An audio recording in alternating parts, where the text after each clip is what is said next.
নমস্কাৰ, মোৰ বিটু ব্লগ চেনেলটোলৈ আপোনালোক সকলোকে স্বাগতম। আৰু আমি আহি আছোঁ আজি মহাপ্ৰভু শ্ৰী শ্ৰী দৌলগোবিন্দ মন্দিৰ। আৰু এইপিনে দৌলগোবিন্দ মন্দিৰৰ ভিতৰত গৈ কি চাম আৰু কি দেখিম আপোনালোকৰ মতামত জনাবচোন। গতিকে আগবাঢ়ো, চাই আহোঁ।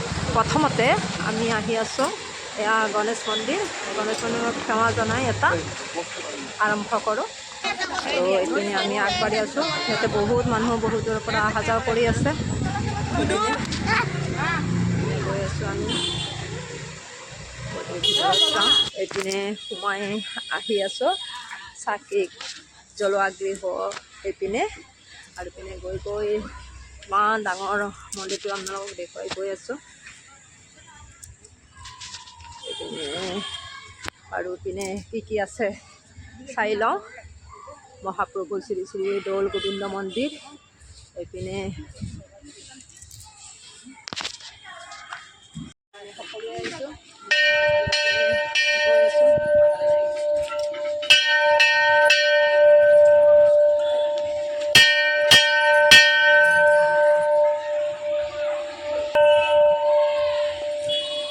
তেনেহ'লে ভিতৰলৈ এইপিনে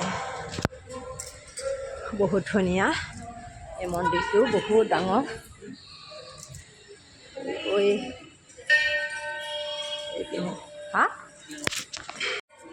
আৰু এইপিনে পূজা অৰ্চনা কৰা হৈ গ'ল। এইপিনে গৈ প্ৰসাদ, ইয়াতে প্ৰসাদ বিতৰণ কৰে। গতিকে আমি অকণমান প্ৰসাদ লৈ গৈ আছোঁ।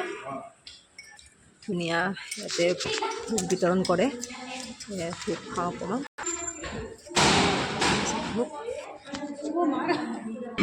ইমান ধুনীয়াকৈ বান্দৰকৈ চাওকচোন, ইমান এনেকৈ প্ৰসাদ মানে খাই আছে তেওঁ। দেখিছেনে বাৰু? সেইখিনি অকলে আমি বহি লৈছোঁ প্ৰসাদ খোৱাৰ কাৰণে। ইয়াৰ ভোগটো ইমান ধুনীয়া সোৱাদ, মানে অমৃতৰ নিচিনা লাগে। গতিকে ইয়াতে ভোগটো খাই আমি লৈছোঁ। আৰু পিনে বান্দৰবিলাক ইমান মৰম লগা সকলো বান্দৰ একেবাৰে চাই আছে।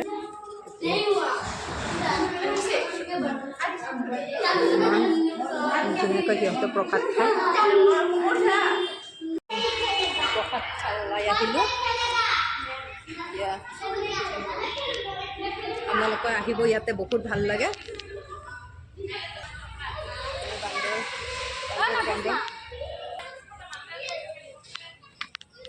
ওলাই আহিলোঁ। সকলোৱে এই মন্দিৰটোত সময়ে বহুত মানুহ হয়।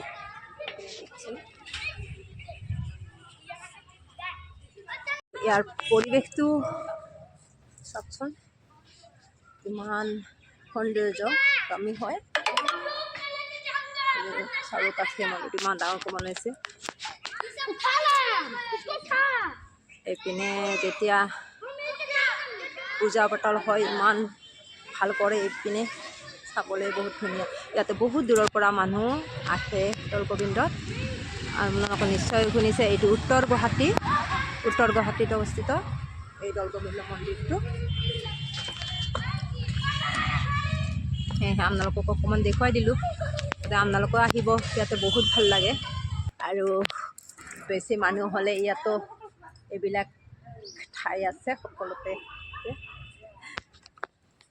এই বান্দৰকেইটাই চাওকচোন, মানে ইমান ধুনীয়াকৈ কল লৈছে আৰু খাই আছে। এয়া এইবিলাক চাবৰ কাৰণে বহুত ধুনীয়া। সেইপিনে